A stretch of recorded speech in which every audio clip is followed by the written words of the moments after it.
Shalom jemaat dimanapun Anda berada. Saudara-saudara, saya percaya bulan demi bulan boleh kita lewati, hari demi hari, minggu demi minggu boleh kita lewati. Itu semua karena pertolongan dari Tuhan. Bahkan ketika kita masih diberikan kesempatan untuk boleh datang beribadah hari ini, itu semua juga karena anugerah dari Tuhan.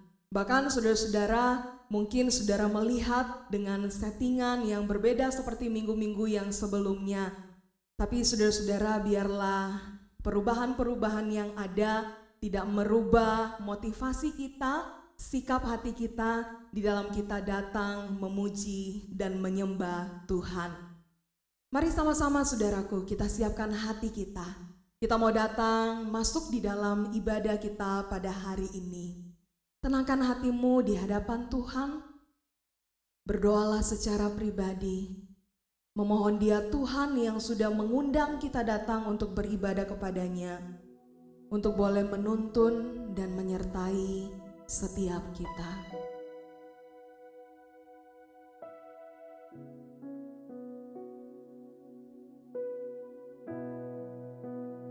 Kami memulai ibadah kami hari ini dengan satu pengakuan bahwa sesungguhnya pertolongan kami datang dari Allah pencipta langit, bumi, dan segala isinya.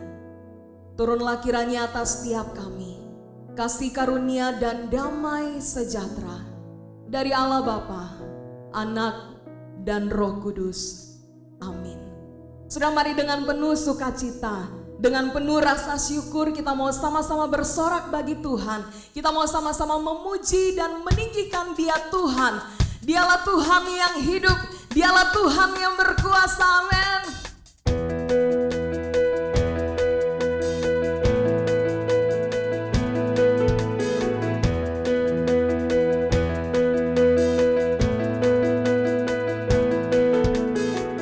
Terpujilah nama-Mu Tuhan, kuat dan penuh kemuliaan. Satu suara kami nyatakan, kebesaran-Mu tetap selamanya. Terpujilah, terpujilah nama-Mu Tuhan, ajaib dan penuh kemuliaan. Satu hati kami nyatakan, kerajaan-Mu kekal selamanya.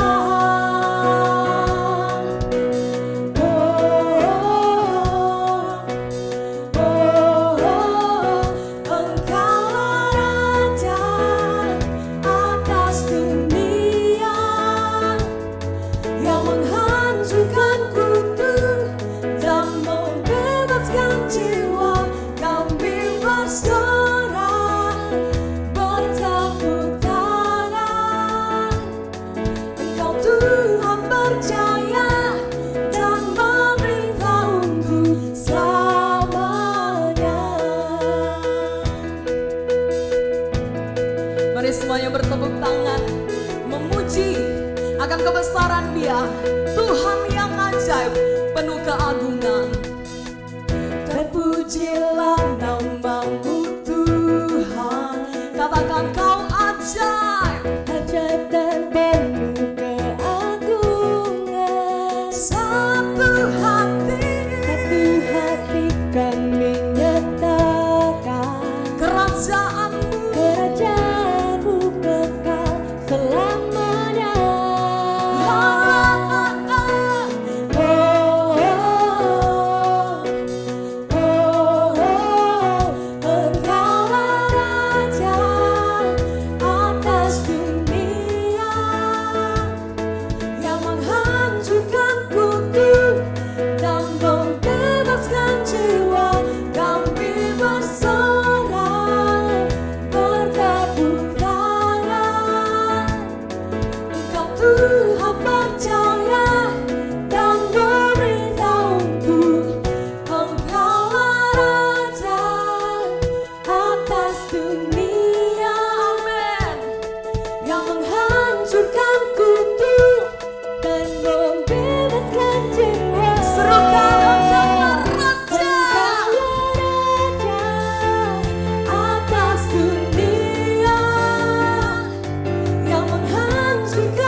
Dialah Tuhan yang akan memerintah dari selama-lamanya sampai selama-lamanya. Karena itu saudara-saudaraku, mari kita mau terus datang kepada Dia. Kita mau datang untuk menyembah Dia. Kita mau datang dengan penuh kerinduan. Kita mau memuji Dia. Kita mau nyanyikan haleluya. Terpujilah Engkau Tuhan.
Mari terus datang mendekat kepadanya. Dia Bapa yang baik yang mau menerima setiap kita anak-anaknya.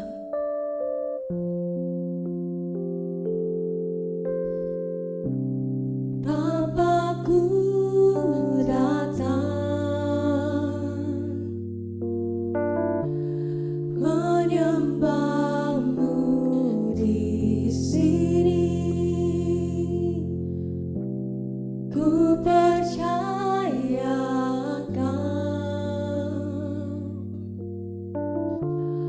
ada bagiku. Tak usah ku takut sebab Kau sertaku. Tak usah ku bimbang Kau di dalamku. Tak usah ku cemas Kau penghiburku. Saat ku lemah Kau kuatku. Ku nyanyi haleluya.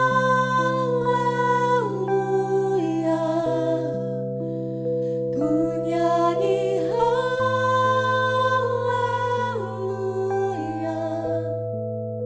Sungguh Kau hebat, ajaib perkasa perbuatanmu. Ku nyanyi haleluya.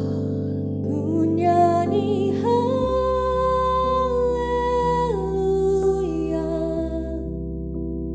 Ku nyanyi haleluya. Sungguh Kau hebat Tuhan. Sungguh Kau hebat, ajaib perkasa perbuatanmu.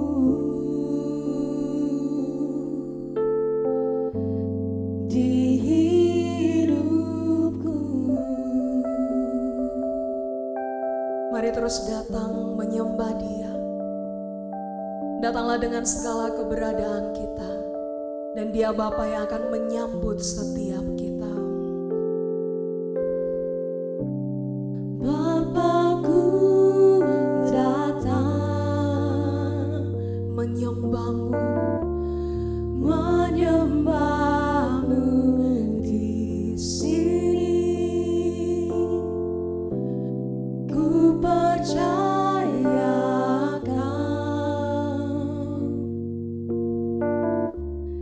ada bagiku. Tak usah ku takut sebab Kau sertaku. Tak usah ku bimbang Kau di dalamku. Tak usah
pribadi yang ajaib yang ada bersama-sama dengan setiap kita. Dia hadir dan menguatkan setiap kita, menghibur setiap kita. Karena itu mari sama-sama kita mau katakan, tak usah ku takut, tak usah ku takut, sebab Kau sertaku. Tak usah ku bimbang, Kau di dalamku. Tak usah ku cemas, Kau penghiburku. Saat ku lemah, Kau kuatku. Ku nyanyi haleluya,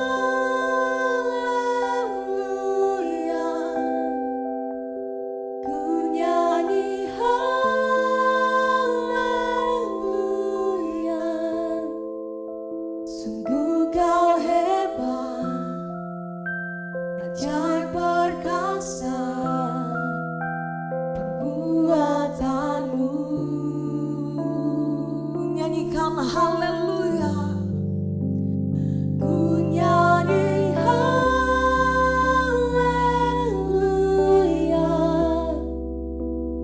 ku nyanyi haleluya.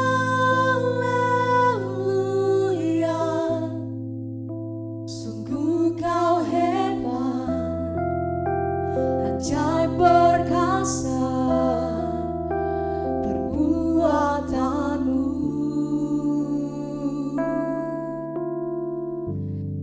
Di hidupku,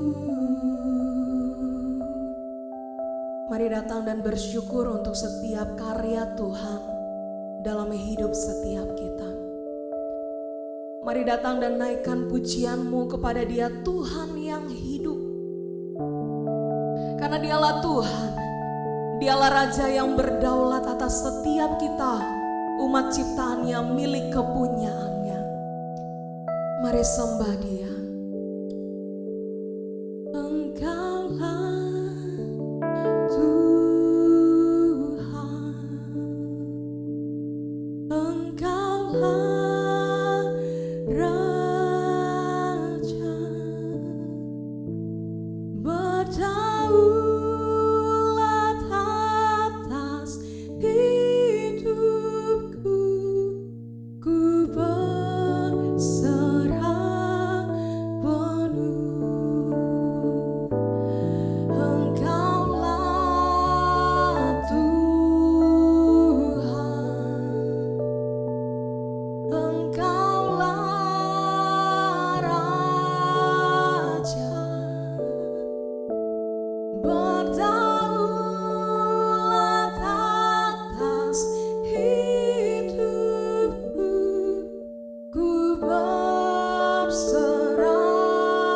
penuh. Engkaulah Tuhan, Engkaulah Tuhan, Engkaulah Raja, Engkaulah Raja, berdaulat atas hidupku. Ku berserah penuh.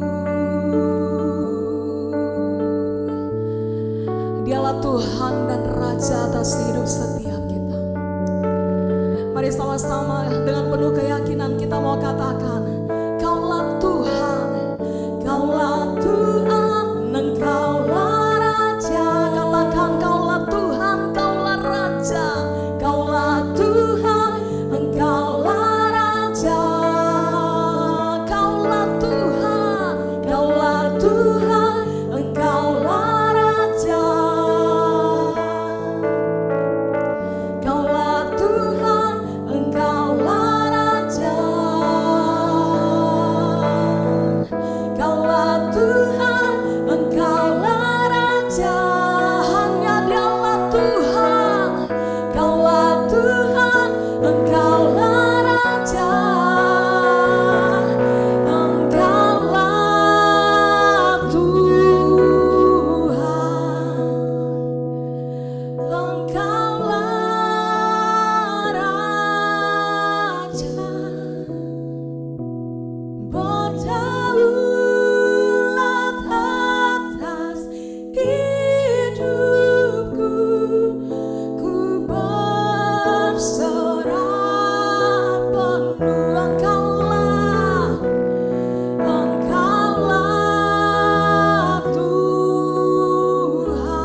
Ini setiap kami ya Tuhan.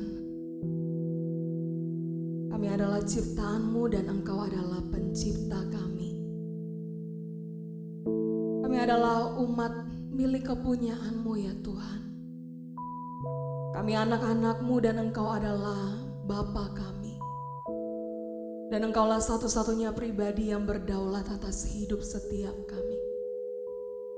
Kami mau ya Tuhan untuk terus datang di hadapan-Mu, tidak hanya sekedar membawakan nyanyian kami, pujian kami, tapi betul-betul kami mau datang dan membawa hidup kami seutuhnya ke dalam tangan-Mu ya Tuhan. Biarlah Engkau yang akan membentuk setiap kami. Engkaulah pemilik kehidupan kami yang kami percaya bahwa Engkau sudah mengatur segala sesuatunya indah pada waktunya, yang terbaik bagi setiap kami. Bahkan ketika kami melewati masa-masa yang sulit seperti ini, kami mau belajar percaya bahwa Engkau berdaulat penuh atas hidup kami. Dan kami mau datang untuk terus berserah penuh kepadamu. Ini setiap kami ya Tuhan. Bertatalah atas setiap pujian dan penyembahan kami. Bertatalah ya Tuhan atas hidup kami. Kami percaya Engkau Tuhan yang hadir dimanapun kami berada saat ini beribadah kepadamu. Dan di hadapan Engkau Allah yang bukan hanya sekedar maha hadir tetapi juga maha tahu. Kami pun mau datang memohon pengampunan daripadamu ya Tuhan. Ampuni kami yang mulai jauh daripadamu. Ampuni kami yang mengandalkan kekuatan kami. Ampuni kami yang terus-menerus jatuh, bahkan jatuh di dosa yang sama. Ampuni kami ya Tuhan, ampuni kami. Dan ajar kami untuk boleh terus hidup sesuai dengan apa kata Tuhan, bukan apa kata keinginan daging kami. Ini setiap kami ya Tuhan. Kami bawa doa ini dan kami bawa hidup kami seutuhnya ke dalam tangan Tuhan. Di dalam nama Tuhan kami Yesus Kristus kami berdoa. Amin. Saudara, mari dengan penuh keyakinan dan kepercayaan kepada Tuhan, sama-sama kita akan mengikrarkan pengakuan iman kita, pengakuan iman rasuli.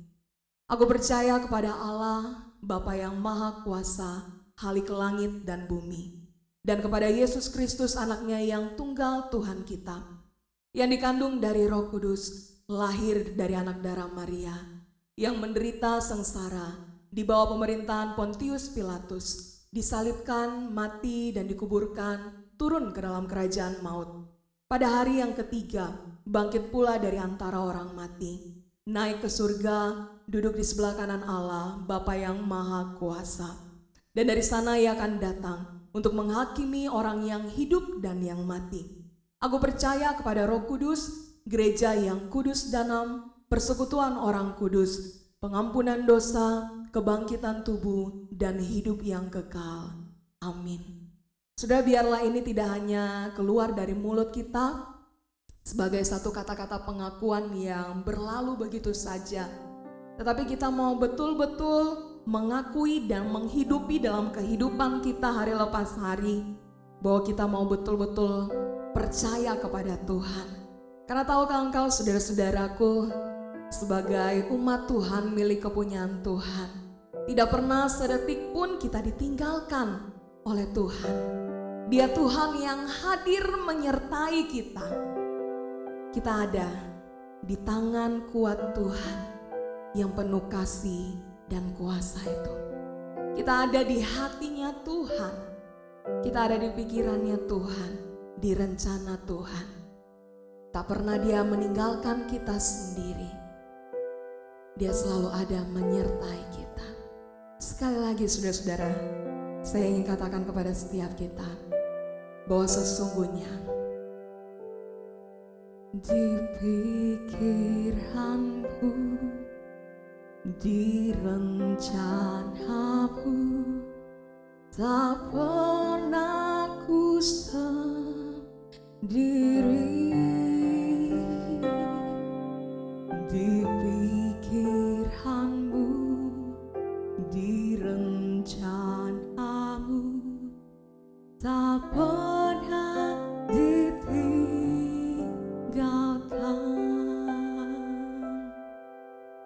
ingat pujian ini? Mari sama-sama kita nyanyikan dan biarlah ini boleh menguatkan setiap kita. Ku di tanganmu. Ku di tanganmu. Ku di hatimu. Di pikiranmu. Di rencanamu. Tak pernah ku sendiri. Ku di tanganmu. Ku di tanganmu. Ku di hatimu. Di pikiranmu. Di rencanamu. Tak pernah ditinggalkan.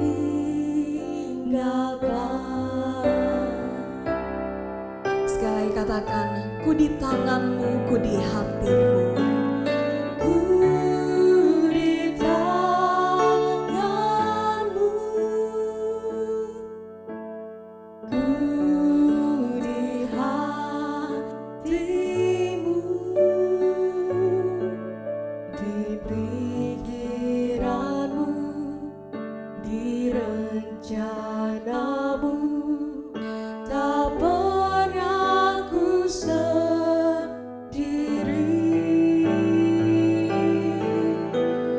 Ku di tanganmu. Ku di hatimu. Di pikiranmu. Di rencanamu. Tak pernah ditinggalkan.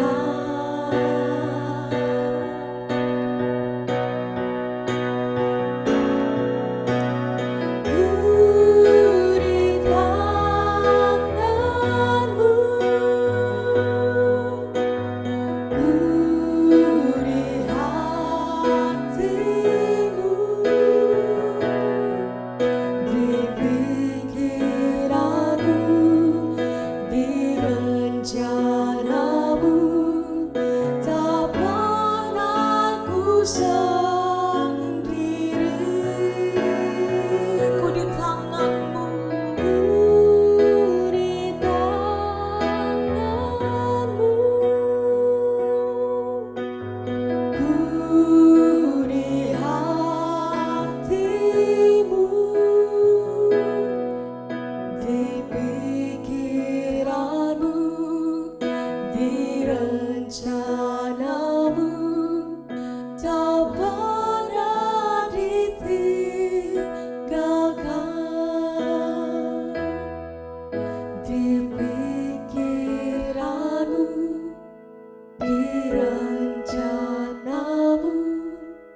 Tak pernah ditinggalkan.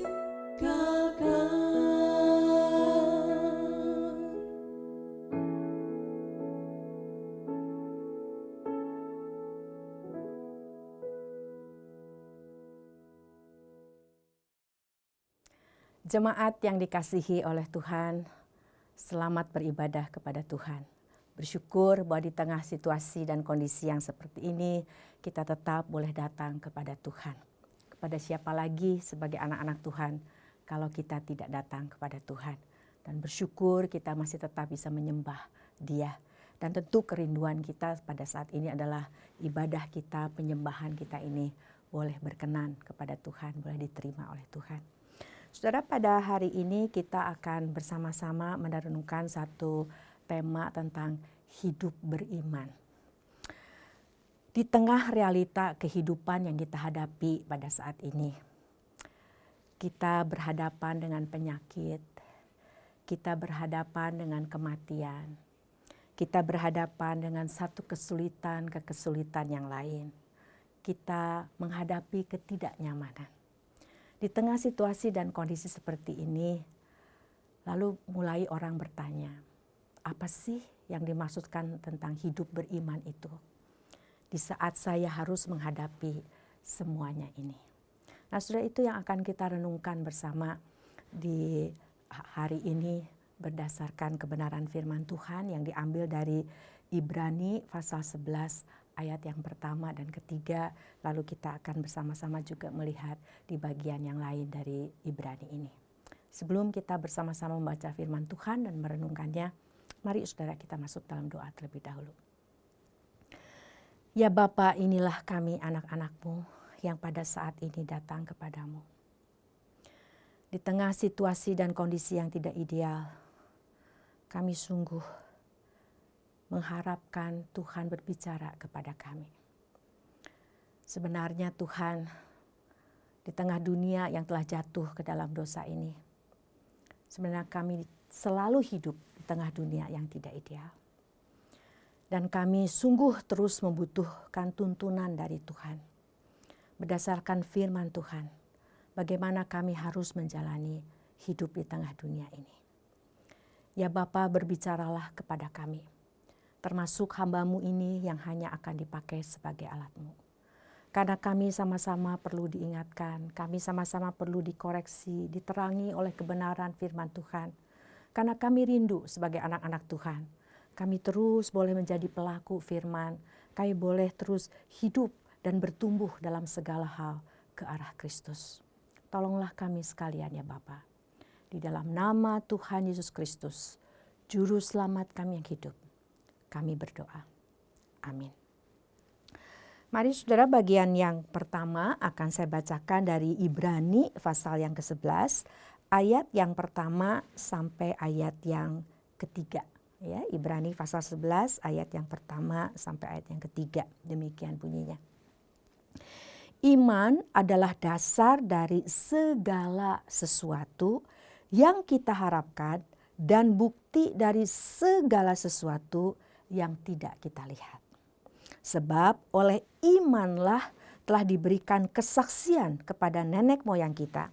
Karena iman kita mengerti bahwa alam semesta telah dijadikan oleh firman Allah. Sehingga apa yang kita lihat telah terjadi dari apa yang tidak dapat kita lihat. Saudara, bagian yang selanjutnya adalah dari Ibrani 11. Saya akan bacakan ayat 38 sampai ayat yang ke-40. Demikian bunyinya. Dunia ini tidak layak bagi mereka. Mereka mengembara di padang gurun dan di pegunungan, dalam gua-gua dan celah-celah gunung. Dan mereka semua tidak memperoleh apa yang dijanjikan itu, sekalipun iman mereka telah memberikan kepada mereka satu kesaksian yang baik. Sebab Allah telah menyediakan sesuatu yang lebih baik bagi kita. Tanpa kita, mereka tidak dapat sampai kepada kesempurnaan. Saudara, bicara tentang hidup beriman di tengah realita kehidupan yang tidak ideal setelah manusia jatuh ke dalam dosa, maka sangat menentukan kita itu beriman kepada siapa dan apa. Karena yang dimaksudkan dengan hidup beriman berarti saya percaya, saya mempercayakan diri. Nah itu loh saudara ya. Nah berarti ini kita kalau bicara beriman atau percaya, kita percaya kepada siapa dan kita percaya kepada apa. Ini akan menentukan bagaimana saudara dan saya ini nantinya berharap dan merespon realita kehidupan kita ya di dalam menjalani kehidupan ini. Jadi misalnya begini saudara. Karena itu arti iman saudara sebagai orang Kristen begini. Iman itu mencakup 3 hal. Jadi kalau kita bilang percaya itu ada isi kepercayaan kita. Jadi saya tuh percaya kepada siapa, saya percaya kepada apa, gitu ya. Lalu yang kedua itu melibatkan pemahaman kita. Ya, jadi oke, saya menerima, saya memahami semua. Jadi yang informasi yang saya dapat itu saya pahami, saya mengerti. Dan yang ketiga, saudara, itu berbicara tentang kita mempercayainya, menerima. Kita menerima dan kita menerapkan. Itu artinya beriman. Jadi ada isinya, nggak sembarangan yang iman kosong begitu loh saudara ya, tapi ada isinya. Nah sekarang lihat ini saudara, pengaruhnya besar sekali. Kalau isi iman ya, pemahaman kita, kepercayaan kita salah kaprah, semuanya nanti jadi salah kaprah. Misalnya, saya percaya Allah itu baik. Dalam arti kalau baik itu dia akan memenuhi segala keinginanku. Lihat ini ya. Nah, berarti pengharapan kita adalah Allah akan selalu memenuhi apa yang saya mau. Berarti kalau doa kan ada katanya ayatnya. Tapi dibacanya dari pemahaman ini saudara. Kan mintalah maka kamu akan mendapatkan. Carilah gitu kan ya. Nanti ketuk pintu, nanti pintu akan dibukakan. Nah jadi kita berpikir bahwa pokoknya kalau Allah baik, saya minta apa saja itu mesti dikasih. Lalu yang kedua, kalau kita memahaminya bahwa Allah itu di dalam berinteraksi dengan kita, Allah menyatakan bahwa hidup kita ini fokusnya di dunia ini. Ya, dunia ini di mana Tuhan menghendaki saudara dan saya selalu nyaman, aman dan tentram di dunia ini. Nah kalau itu yang kita percayai, maka berarti apa? Kita mengharapkan hidup saudara dan saya ini selalu aman, tentram, nyaman dan menyenangkan di dunia ini. Karena Tuhannya menjanjikan dan Tuhan yang saya percaya adalah baik, lihat ini. Dan Tuhan menjanjikan dan Tuhan menyatakan, memerintahkan bahwa hidup saya ini terfokus di dunia ini. Lihat ini saudara, ini akan mempengaruhi apa yang saya harapkan, ini juga akan mempengaruhi bagaimana saya berespon terhadap apa yang terjadi. Jadi kalau misalnya kita kan bilang kita percayanya Tuhan itu baik dan selalu kasih apa yang saya mau. Dan pada saat tidak terjadi ya marahlah saudara. Katanya Tuhan baik, lalu mulai jadi saudara-saudara kecewa, lalu tidak ke gereja lagi, tidak mau berdoa lagi, tidak mau datang lagi kepada Tuhan karena menganggap bahwa kok Tuhan begini ya, katanya janji baik, katanya janji saya dikasih apa saja yang saya mau, begitu ya. Dan lalu kan Tuhan mengatakan bahwa hidup kita ini adalah fokusnya di dunia ini, begitu kan. Jadi bahwa saya tuh juga mendapatkan kenyamanan dan keokean. Jadi kalaupun dikatakan bahwa Tuhan Yesus datang ke dunia itu memberikan hidup kekal, bagi saya artinya adalah ini saudara, kalau saudara pahaminya begini, hidup kekal itu dari sejak di dunia ininya senang, nanti setelah mati juga senang. Jadi nggak enaknya begitu loh, saudara ya. Nah pada saat kita mengalami yang tidak enak, maka lalu kita bilang, loh kenapa sih Tuhan? Kok yang saya udah percaya Tuhan, saya udah jadi anak Tuhan baik-baik, kok tetap saya mengalami yang tidak enak seperti ini. Nah ini sangat pengaruhnya besar sekali. Oleh karena itu saya pikir penting sekali buat saudara dan saya untuk memahami siapa sih yang saudara dan percaya berdasarkan firman Tuhan. Kalau saudara adalah anak Tuhan berarti saudara sekarang sudah membiarkan pikiran kita, ya hidup kita, itu diformat ulang berdasarkan firman Tuhan. Maka firman Tuhan mengatakan bahwa saudara dan saya sebagai anak Tuhan harus terus diperbaharui. Roma 12 itu ya. Ayat 1 dan 2 demi kemurahan Allah kita harus mempersembahkan seluruh hidup kita untuk Tuhan ya sebagai ibadah yang benar. Lalu dikatakan bahwa kita juga harus diperbaharui, kita tidak jadi serupa dengan dunia ini. Oke. Nah, oleh karena itu saya pikir penting ada beberapa hal yang harus kita pahami. Kita akan bercermin dari orang-orang yang di Ibrani 11 ini. Kalau kita baca di ayat yang pertama itu kan dikatakan iman dasar. Berarti imannya ini iman yang berdasarkan firman Tuhan. Iman yang didasarkan bagaimana Allah memperkenalkan diri kepada orang-orang yang menjadi saksi iman di sini. Ya. Nah lalu saya ingin mengajak kita melihat ke bagian akhir yang tadi kita juga sudah baca. Ya. Di situ dikatakan ada orang-orang selain setelah ya kan tadinya adalah seperti Musa, Abraham, lalu ya Yusuf dan sebagainya orang-orang itu yang diceritakan di sini, saudara ya.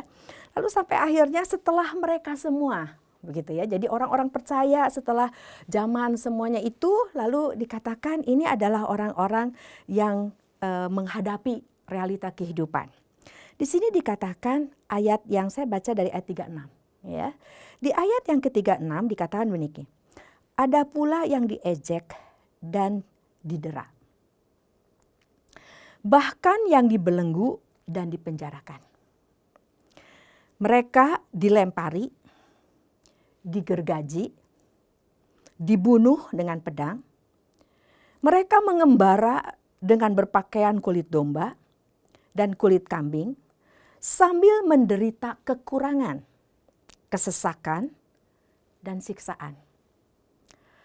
Kalau saudara membaca ayat ini, kata-kata yang dinyatakan di ayat ini, yang menunjukkan apa yang dialami oleh orang-orang yang disebut hidup beriman ini, kita akan melihat, aduh, kok susah amat hidupnya, kok gak enak amat. Kenapa sih sampai orang-orang ini, saudara, rela menghadapi semuanya ini? Kenapa sih orang-orang ini pada waktu mengalami semuanya ini, mereka mengalaminya dengan Tuhan inilah saya. Pokoknya, jadi kayak saudara ingat di perjanjian lama yang ada Sadrah, Mesah, dan Abednego. Kan itu mereka diancam. Kalau mereka tidak mau menyembah, gitu kan ya, menyembah patung yang didirikan oleh raja pada waktu itu, maka ancamannya adalah mereka akan dilemparkan kepada dapur api. Ini yang dikatakan oleh Sadrah, Mesah, dan Abednego. Bagi saya itu tidak efek, dalam arti saya tahu Tuhan bisa menyelamatkan saya dari dapur api ini. Tapi kalaupun itu tidak terjadi, saya nggak akan pernah menyembah Allah lain selain Allah yang mereka percaya. Saudara, ini orang-orang ini tidak tahu bahwa Tuhan akan menyelamatkan. Tidak tahu kan? Nggak tahu, saudara. Sampai pada waktu mereka dibawa ke perapian itu untuk dilemparkan, mereka nggak tahu Tuhan akan menyelamatkan. Tapi mereka menjalaninya. Persis sama kayak Daniel. Daniel juga tidak tahu akan waktu dilemparkan ke gua singa bahwa dia akan diselamatkan. Kenapa? Saudara, kita lihat bahwa ada yang memang di dalam kehidupan ini Tuhan izinkan, Tuhan tidak selamatkan dari dapur api. John Huss dibakar hidup-hidup. Ada orang, ini lihat ini orang-orang ini, dia dimakan oleh binatang buas. Tuhan tidak selalu melepaskan. Tapi orang-orang ini mengatakan baik yang dilepaskan maupun yang tidak dilepaskan, saudara. Dan mereka menghadapi dan dia siap kalaupun tidak dilepaskan. Mereka siap menjalaninya dan menganggapnya yang seperti Paulus katakan, semua adalah sampah dibandingkan pengenalan Kristus. Yohanes 3 ayat 16 merupakan bagian firman Tuhan yang kalau saudara ke sekolah minggu itu sudah dihafalkan ya dari sekolah minggu. Karena begitu besar kasih Allah akan dunia ini, sehingga ia telah mengaruniakan anaknya yang tunggal, supaya barang siapa yang percaya kepadanya tidak binasa, melainkan beroleh hidup kekal. Saudara, hidup kekal di sini, kalau kita bandingkan dengan Yohanes 3 ayat 18, saya ajak saudara kita lihat ya Yohanes pasal yang ke-3 ayat yang ke-18. Saya ajak kita baca itu. Di Yohanes pasal 3 ayat 18 dikatakan seperti ini. Barang siapa percaya kepadanya, ia tidak akan dihukum. Barang siapa tidak percaya, ia telah berada di bawah hukuman, sebab ia tidak percaya dalam nama Anak Tunggal Allah. Barang siapa yang percaya kepadanya, ia tidak akan dihukum. Berbicara bahwa saudara dan saya terlepas dari murka Allah. Akan terlepas dari murka Allah. Tapi siapa yang tidak percaya, dia sudah berada di bawah. Memang sudah divonis dia berada di bawah murka Allah. Nah, lalu kita kaitkan dengan hidup kekal tadi. Jadi apa maksudnya hidup kekal ini? Lalu ada orang Kristen yang berpikir hidup kekal ini berarti bahwa kalau saya sudah tidak berada lagi di bawah murka Allah, ya, saya sudah dijamin tidak dimurkai oleh Allah lagi karena saya percaya Tuhan Yesus sebagai juru selamat saya, gitu kan ya, saudara ya. Maka lalu kita berpikir bahwa oke, kita juga jadi enak aja hidup di dunia ini. Kita jadi nyaman-nyaman aja di dunia ini. Nah, saudara, pada saat saudara menerima Tuhan Yesus oleh karena anugerah Allah, ya, saudara dan saya menjadi anak Tuhan. Kan di sekolah minggu itu kita pernah belajar lagu ini ya. Di dalam dunia ada dua jalan, lebar dan sempit, gitu kan ya saudara ya. Nah, terus kita kan bicara tentang yang sempit ini, itu jalannya anak Tuhan. Yang lebar ini yang bukan anak Tuhan, yang menuju kebinasaan, gitu kan ya. Nah, saudara jangan berpikir bahwa jalan sempit ini ada di sana, gitu ya. Jalan yang lebar ini ada di sono, ya, sehingga nggak ada kaitannya nih antara yang sempit sama yang lebar, ya. Jadi kita sepertinya ada jalan sendiri, ada dunia sendiri. Yang ini ada jalan sendiri, ada dunianya sendiri. Pokoknya yang ini nggak enak, yang ini enak. Enggak, saudara. Jalan sempit dan jalan lebar itu ada di dunia yang sama. Dengan kata lain, saudara dan saya ini sebagai anak-anak Tuhan tinggal di dunia yang sama yang telah jatuh ke dalam dosa. Di dunia di mana diisi oleh manusia yang telah jatuh ke dalam dosa sebelum penebusan Kristus, tentu ya, sebelum orang-orang itu mendapatkan anugerah, kan semuanya hidup di dalam keberdosaan mereka, yang kalau orang berdosa kan firman Tuhan mengatakan orang yang tidak kena sasaran Tuhan. Tuhan tujuan menciptakan adalah untuk menyenangkan Tuhan. Hidup dan mati bagi Tuhan. Tapi setelah manusia jatuh ke dalam dosa, manusia sekarang terfokusnya kepada saya. Yaitu hidup dan mati untuk saya. Ya, pokoknya kalau bisa jangan mati begitu ya, menyenangkan. Pokoknya hidup ini terfokus kepada dunia ini dan saya bisa memanfaatkan dunia ini untuk menyenangkan saya. Nah, ini adalah akhirnya saudara apa yang terjadi. Pada waktu saudara dan saya menerima Tuhan Yesus sebagai juru selamat pribadi, kita tetap tinggal di dunia yang sama. Dunia yang sudah tidak ideal lagi dengan segala malapetaka, bencana alam, sakit penyakit, kejahatan, yang semua adalah karena ulah manusia yang tidak mengikuti tatanan Tuhan pada waktu menciptakan. Kan pada waktu Tuhan menciptakan semuanya itu Tuhan ciptakan semua dengan keadaan yang baik, yang oke, tertatan baik, lalu baru manusia diciptakan. Supaya ini dunia adalah dunia yang layak untuk ditinggali oleh manusia. Ideal. Tapi lalu setelah kejatuhan sama manusia diporak-porandakan. Sehingga akhirnya dunia ini menjadi tidak ideal lagi dan terjadilah semuanya itu. Nah, saudara dan saya hidup di dunia yang sama. Tidak ada janji di dalam firman Tuhan yang mengatakan bahwa yang namanya anak-anak Tuhan selama ada di dunia ini kita akan selalu mengalami kenyamanan, aman, tentram, damai dan tidak pernah sakit. Nggak ada, saudara, ayatnya. Firman Tuhan hanya menjanjikan bahwa saudara dan saya yang telah ditebus oleh Kristus, saudara dan saya yang telah menjadi ciptaan baru, menjadi anak-anak Tuhan, dijamin. Di dalam Roma 8 dikatakan tidak ada siapa atau apapun juga yang bisa memisahkan kita dari kasih Allah. Di situ disebut bicara tentang penderitaan, di situ juga berbicara tentang ketidakidealan yang bisa dialami seorang anak Tuhan di dunia ini. Tetapi Tuhan menjanjikan Dia akan pelihara kita, pelihara iman kita, kepercayaan kita kepada Dia untuk supaya di tengah situasi dan kondisi yang bagaimanapun juga kita tetap teguh. Dan kita tetap mengandalkan Tuhan, kita tetap percaya kepada Tuhan, kita tetap menyembah Tuhan. Karena hidup ini adalah tentang menyenangkan Tuhan. Saudara, kita tahu ada ayat di Maleakhi ya. Maleakhi pasal yang ketiga itu biasanya ada satu ayat yang biasa dipakai untuk sebelum persembahan. Yaitu tentang apa, saudara? Tentang perpuluhan kan ya.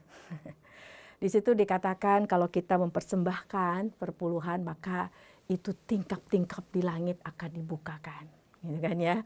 Maka wah, jadi intinya adalah kita tuh lihat ini saudara, kalau orang yang masih terfokusnya kepada saya bukan menyenangkan Tuhan, lihat saudara ya, maka kita akan baca Maleakhi pasal yang ketiga itu akan kita bacanya adalah begini. Pokoknya kalau saya kasih 100.000 maka baliknya 100 juta. Kalau saya kasih 10.000 baliknya 10 juta. Karena apa? Fokusnya di saya. Jadi apapun yang saya lakukan, seluruh aktivitas saya tujuannya adalah apa? Saya mesti enak, saya mesti untung. Nah di sini saudara, hidup kita yang kalau kita belum menjadi anak Tuhan, Itu yang kita pahami adalah orang-orang yang telah jatuh ke dalam dosa, pemikirannya adalah pola pikir kerja, itu yang kita pahami. Kita nggak kenal pola pikir anugerah. Saya kerja, saya dapat uang, saya dapat upah. Saya nggak kerja, saya nggak dapat upah. Berarti kalau saya ngasih, berarti saya mesti dapat lagi, mesti lebih dong, begitu ya. Nah, sedangkan kalau yang namanya anak Tuhan sudah hidup di dalam anugerah. Di dalam anugerah dia menyadari bahwa saya bisa balik lagi, saudara, untuk hidup sebagai gambar Allah yang bisa kembali hidup sesuai dengan tujuan Tuhan. Dengan kata lain yang tadinya rusak, jadi kalau barang itu yang tadinya rusak, lalu dibawa ke pabriknya, lalu dibetulin lagi oleh pabriknya menjadi benda, atau misalnya TV nya dibetul lagi oleh pabriknya menjadi yang sebagaimana seharusnya, itu kita menjadi manusia yang pada saat oleh karena Kristus kita menjadi ciptaan baru, kita kembali menjadi manusia yang sebagaimana seharusnya, itu buat kita adalah segala-galanya. Makanya kenapa Tuhan Yesus mengatakan, apa artinya kamu punya seluruh dunia dan segala isinya, tapi kehilangan jiwamu. Dengan kata lain, itu yang ditangkap oleh Paulus semua adalah sampah dibandingkan pengenalan akan Kristus.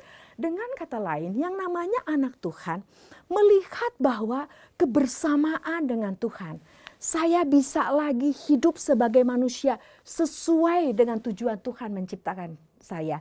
Saya menjadi manusia yang seharusnya, begitu loh saudara ya. Saya kembali boleh selalu dekat dengan pencipta saya, bukan hanya di dunia ini, tapi sampai selama-lamanya, itu adalah segala-galanya. Makanya kalau kita kembali tadi ke Maleakhi 3, saudara, anak-anak Tuhan doanya akan beda.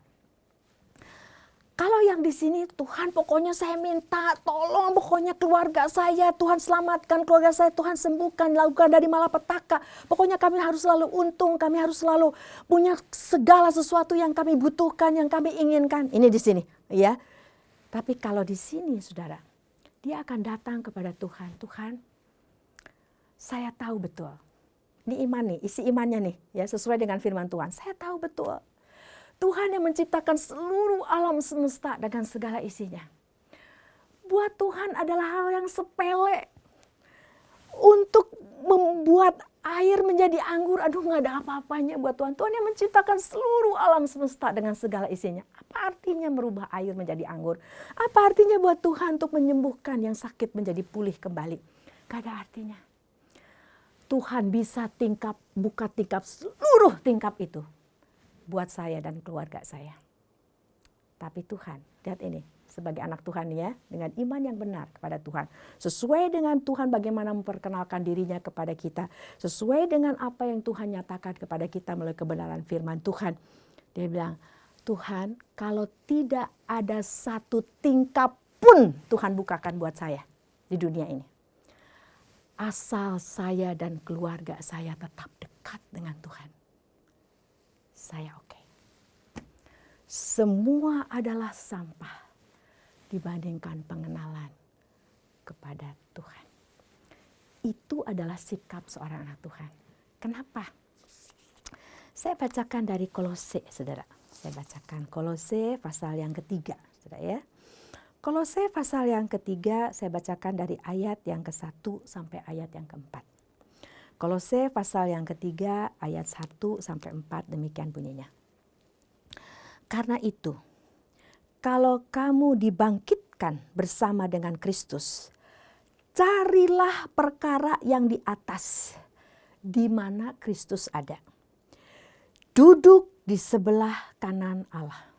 Lihat saudara ya, kalau saudara dan saya sudah dibangkitkan di dalam Kristus, carilah perkara yang di atas, di mana Kristus ada. Lalu berikutnya, pikirkanlah perkara yang di atas, bukan yang di bumi. Sebab kamu telah mati dan hidupmu tersembunyi bersama dengan Kristus di dalam Allah. Apabila Kristus yang adalah hidup kita menyatakan diri kelak, kamu pun akan menyatakan diri bersama dengan Dia dalam kemuliaan. Lihat saudara, kenapa semua jadi sampah di dunia ini? Apapun yang ditawarkan oleh dunia ini jadi sampah karena sebagai anak Tuhan kita sadar ini sementara. Dunia ini bukan tujuan saudara dan saya. Ini bukan rumah kita. Kan Tuhan Yesus bilang, saya pergi. Kan itu waktu murid-muridnya, wah nih guru mau pergi nih gimana kita? Tuhan Yesus bilang, saya pergi ke rumah Bapa. Kan kita ini dianalogikan sebagai mempelai perempuan. Tuhan Yesus mempelai laki-lakinya gitu kan ya.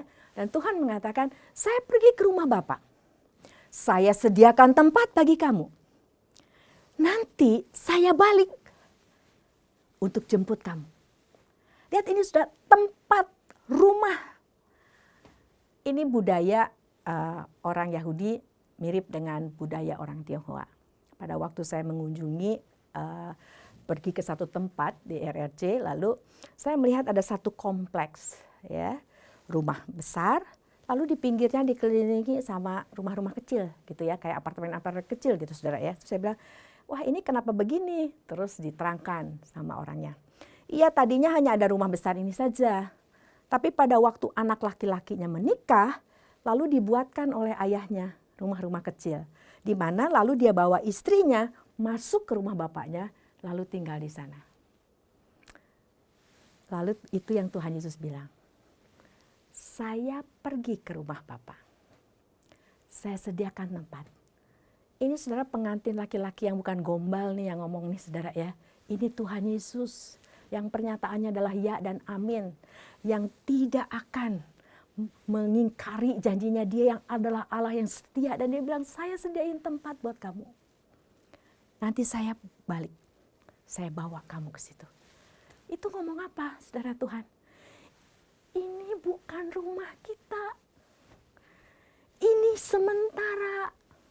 Dunia yang kita hidupi ini adalah sementara. Ada bumi yang baru yang disediakan oleh Tuhan bagi kita. Di mana adalah saya akan bersama-sama dengan Tuhan. Muka dengan muka, terus memiliki keintiman, memiliki relasi yang indah bersama Tuhan. Untuk selama-lamanya kita tidak akan jatuh bangun lagi mengecewakan Tuhan. Kita tidak akan jatuh bangun lagi mendukakan Tuhan. Kita akan terus hidup menyenangkan Tuhan. Ini adalah sementara. Saudara, itu yang membuat, lihat ini saudara. Kenapa Paulus di dalam situasi dan kondisi yang bagaimanapun juga, kenapa teladan-teladan iman yang dinyatakan oleh Tuhan di sini melalui surat Ibrani ini, di situ orang-orang itu kenapa dia rela untuk menjalani semua itu? Karena dia tahu ini sementara. Saudara, yang namanya sementara dibandingkan kekekalan, kan ini hidup kekal bersama Tuhan yang dijanjikan. Itu kesementaraan itu dibandingkan kekekalan itu 1 banding tak terhingga, saudara. Dan kalau 1 dibanding tak terhingga, makanya kenapa di sampah, lalu Tuhan bilang gak ada artinya kehidupan bersama Tuhan dibandingkan dengan seluruh dunia dan segala isinya. Karena kalau 1 banding tak terhingga kan jalan terus. Maka 1 ini menjadi tidak ada nilainya. Karena apa saudara? Makanya kenapa Tuhan bilang hidup ini di sini hanya sementara dan justru itu kekekalan itu yang menantikan kita untuk selama-lamanya. Tapi lihat ini bukan berarti lalu ya udahlah nanti aja, enggak. Dari sekarang ini kita terus menjalin keintiman kita bersama Tuhan. Makanya kenapa Tesalonika di situ dikatakan bahwa di surat Tesalonika Tuhan Yesus mati dan bangkit supaya saudara dan saya, ayo kita baca saudara, saya ingin kita baca bersama-sama Tesalonika ini ya. Saya ajak saudara buka Tesalonika, 2 Tesalonika ya saudara. Kita lihat pasal yang ke-5, saudara lihat 2 Tesalonika pasal yang ke-5. Maaf saudara, 1 Tesalonika maksud saya. 1 Tesalonika pasal yang ke-5. Coba perhatikan saudara, saya bacakan mulai dari ayat yang ke-9. Ya. 1 Tesalonika pasal 5 ayat 9. Demikian bunyinya. Karena Allah telah menetapkan kita, karena Allah tidak menetapkan kita untuk ditimpa murka. Tetapi untuk beroleh keselamatan oleh Yesus Kristus Tuhan kita. Terus. yang sudah mati untuk kita, supaya, perhatikan kata supaya ini, supaya entah kita berjaga-jaga, entah kita tidur, kita hidup bersama-sama dengan Dia. Karena itu nasihatilah seorang akan yang lain, dan saling membangunlah kamu seperti yang memang kamu lakukan. Lihat ini saudara, berjaga-jaga, entah kita tidur, kita hidup bersama dengan Dia. Pada saat kita hidup maupun pada saat kita mati, karena kan di Tesalonika Paulus ini sedang mengajarkan tentang bahwa kita yang mati duluan itu kayak tidur gitu loh saudara, sampai nanti Tuhan Yesus datang kedua kalinya membangkitkan. Jadi bisa juga dalam arti bahwa pokoknya apapun yang terjadi lagi kita karena kita harus terus mempersembahkan seluruh hidup kita buat Tuhan, tentu saja berjaga dalam arti pada waktu bangun, pada waktu lagi tidur secara harfiah itu artinya, atau pada waktu kita sedang masih hidup atau kita mati, kita itu hidup dan mati untuk Tuhan. Apapun di dalam kehidupan ini, kita itu hidup dan mati. Kita bersama Tuhan, kita berjalan bersama Tuhan. Tuhan menghendaki keintiman itu mulai dari sekarang, bukannya nanti, saudara. Pada saat ini, saudara dan saya selalu bersama-sama dengan, dan itu saudara dan saya harus melihatnya adalah segala-galanya. Makanya kenapa saudara teladan-teladan iman tadi, sengsara, digergaji, dianiaya, kekurangan. Paulus mengatakan ada saatnya saya lapar, ada saatnya saya disiksa dan sebagainya. Telanjang, tetap mereka katakan semua adalah sampah dibandingkan pengenalan akan Allah. Jadi saudara-saudara, di tengah kehidupan saudara dan saya pada saat ini, di tengah dunia yang sementara ini, yang karena kejatuhan manusia ke dalam dosa menjadi dunia yang tidak ideal ini, ada malapetaka, ada bencana alam, ada sakit penyakit, ada kejahatan, ada banyak hal yang terjadi. Semua karena ulah kita juga.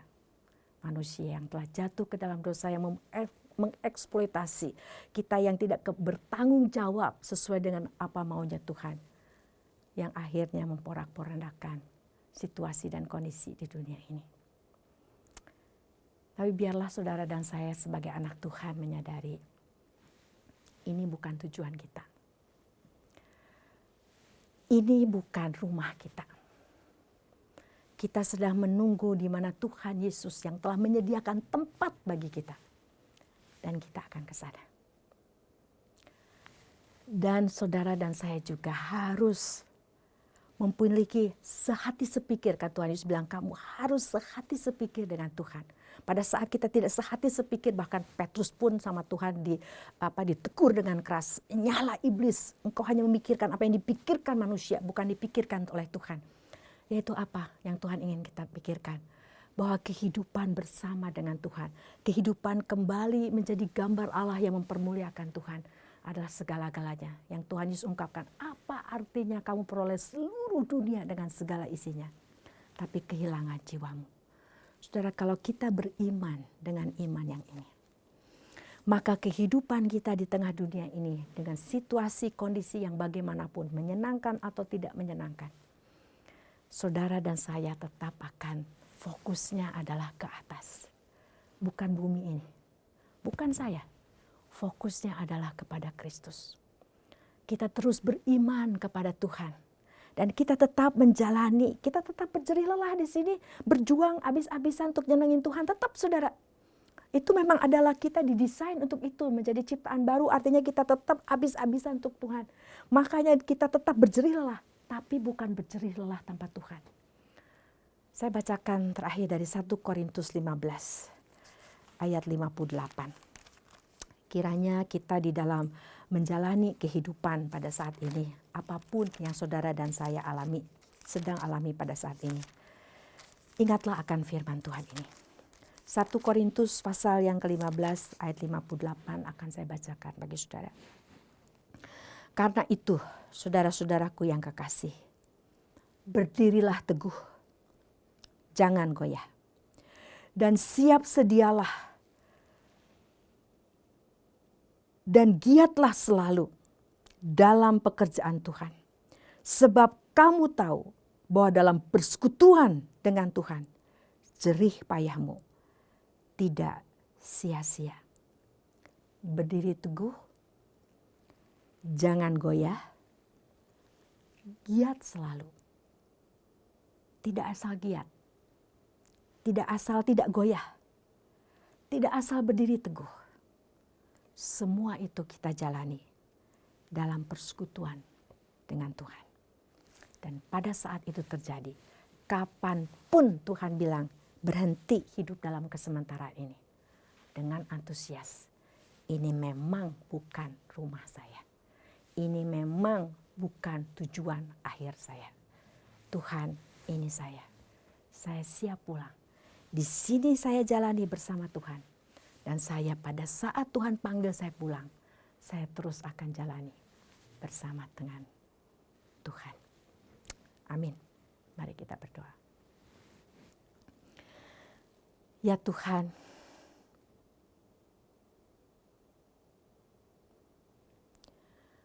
Engkau tahu keadaan jemaat-Mu satu persatu pada saat ini.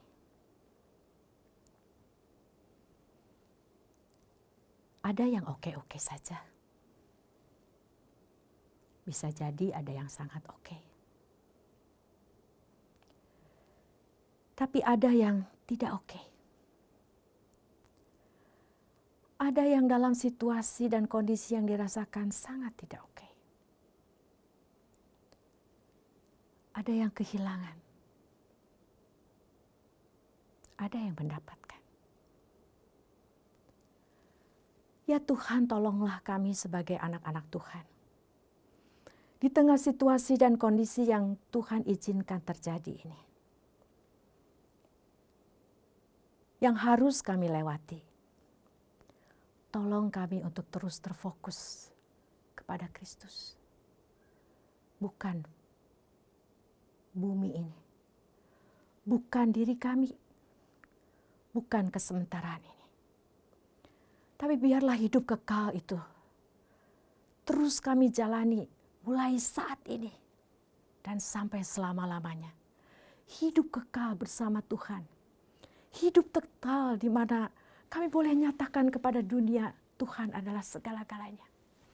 Apapun yang Tuhan izinkan terjadi dalam hidup saya tidak akan pernah menyembah Allah lain.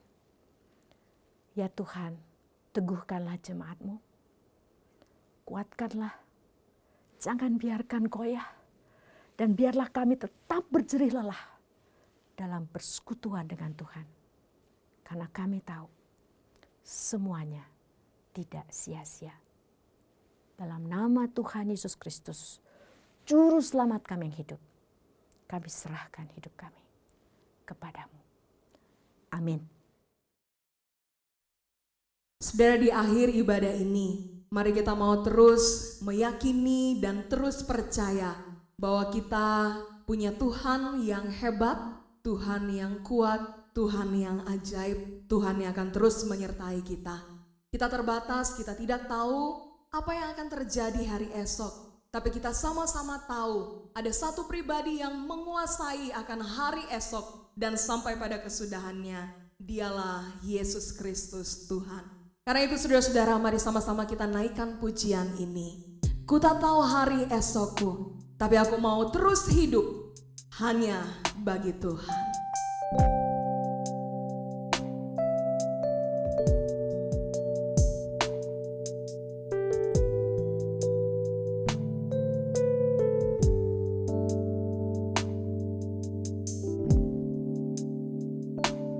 Ku tak tahu hari esokku, hanya hidup bagimu.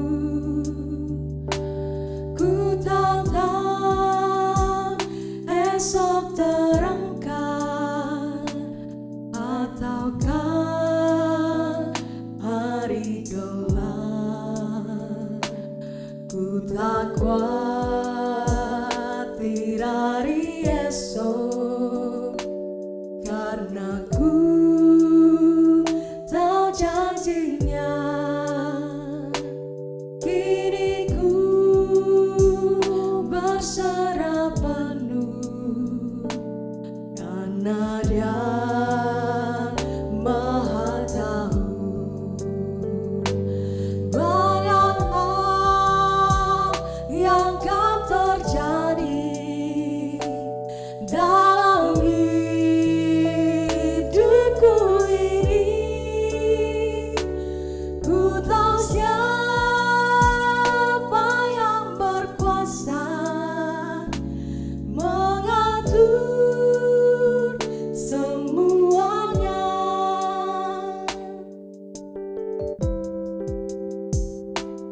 Ku tak tahu hari esokku, mungkin bikin terlantar. Burung bunga Dia pelihara, aku di antaranya. Jalanku kan Kau ratakan, firman-Mu beri penerang. Hidupku Kau pandu selalu, darah-Mu beri lindungan. Banyak hal yang akan terjadi dalam hidupku ini. Ku tahu siapa yang berkuasa mengatur. Banyak hal yang akan terjadi, banyak hal yang akan terjadi dalam hidupku ini. Ku tahu siapa yang berkuasa mengatur semuanya. Kepada Dia Tuhan yang akan mengatur semuanya, mari kita mau kembalikan segala pujian, syukur, hormat bagi Allah Bapa, Anak, dan Roh Kudus. Doksologi.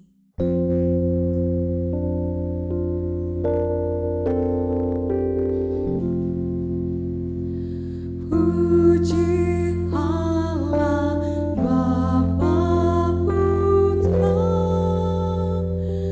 puji Allah Roh Kudus, ketikanya yang esa. Pohon sama sumber berkat.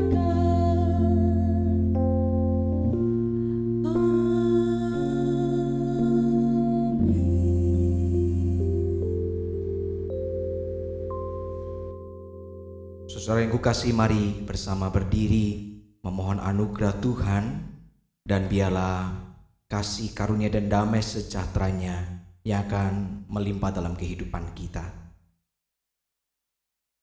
Tuhan memberkatimu, Tuhan melindungimu, saudara-saudaraku. Tuhan menyinari engkau dengan wajah-Nya dan memberikan kasih karunia. Tuhan menghadapkan wajah-Nya kepadamu dan memberikan damai sejahtera hari ini sampai selama-lamanya. Amin.